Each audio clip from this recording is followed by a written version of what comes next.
Bonjour, je suis Vanessa Couvre-Chapeau, cofondatrice de l'association Habitage et coordinatrice de l'association.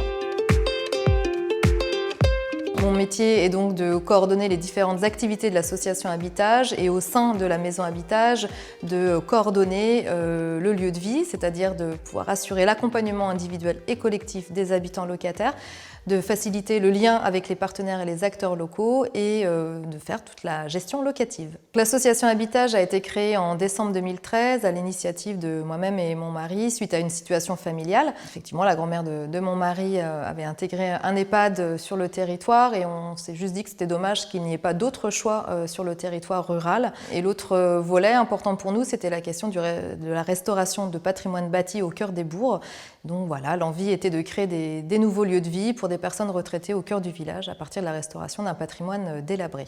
Donc à partir de 2013, avec 5 bénévoles, 5 cofondateurs de l'association, nous avons travaillé à créer cette première maison Habitage qui est située dans un village de 1000 habitants appelé Fontaine-Guérin, entre Angers et Saumur. Il permet aujourd'hui d'accueillir 4 personnes retraitées âgées de 70 à 90 ans au sein de 4 T2 indépendants, mais également avec des espaces communs comme la salle de convivialité et les espaces extérieurs. Donc le montage de projet s'est fait uniquement sur la base du bénévolat. Nous étions 5 bénévoles pendant 4 ans pour monter ce projet avec des profils et compétences complémentaires. Pour moi-même, j'ai eu une formation plutôt dans le champ de l'aménagement du territoire et de la sociologie appliquée au développement local, avec un parcours au sein d'une fédération d'éducation populaire dans le milieu rural, avec vraiment des expériences d'appui au développement d'associations locales, des compétences dans le champ de la formation, du développement du partenariat, etc. Donc j'ai plutôt apporté la question de la structuration du projet, de la recherche de partenaires et la recherche de fonds. Alors très vite, avec mon mari, nous avons décidé de créer une association et du coup de la créer avec d'autres. Donc toute l'année 2013, nous avions rencontré une quinzaine de personnes ressources sur le territoire et nous en avons choisi 3 que nous avons rappelés et qui ont tout de suite dit oui pour intégrer l'association et partir dans l'aventure de la première maison Habitage. Il s'agit toujours d'un médecin, d'un ancien directeur d'EHPAD et d'une ancienne élue et investie également dans l'aide à domicile. C'était pour nous important d'avoir des profils avec des compétences complémentaires, autant des réseaux vraiment gérontologiques, une ouverture auprès de réseaux et de personnes ressources, mais également des acteurs du soin, etc. et des personnes qui connaissaient très bien le public senior du territoire. Alors le plus compliqué, donc pour nous, ça n'a vraiment pas été de s'entourer, ça a été quelque chose de très facile pour nous.